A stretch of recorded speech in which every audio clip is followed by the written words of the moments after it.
Let me start by thanking Laura and her fieldwork staff. This project, to me, is a sign of their commitment to meeting UB School of Social Work students' needs during this pandemic crisis. The training workshop video that follows was for student leaders of peer groups that were going to focus on the impact the corona-19 virus had on them and their loss of connection with their field placements. The peer support groups would not be for practice supervision and not for personal therapy. The groups the students would lead would focus on the day-to-day issues faced by participants as they coped with significant changes in their social work education.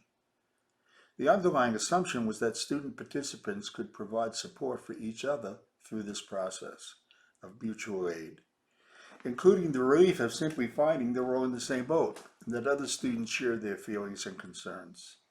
The goal was for participants to share steps they had taken to address these issues and to identify sources of outside support, including family, friends, and counseling when needed.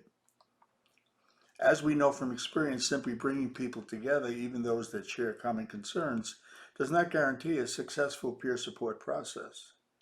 This is where these selected peer group leaders who attend this video workshop will come in.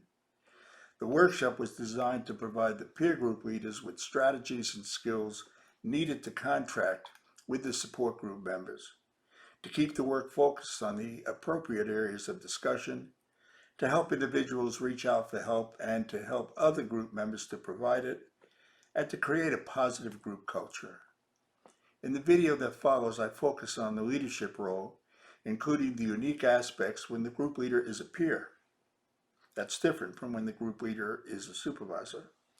This workshop was designed so that the process, the way I conducted the workshop, would provide an example, an illustration of a peer support group, and illustrate group leadership in the way I led the group. My intent was to model leading a mutual aid support group in the way I led the workshop. Finally, let me say that while this was focusing on students working with students, many of the principles in this video could easily be applied to full-time workers trying to lead a support group for their peers or for supervisors trying to lead a support group from their workers. Now let's go on to the video.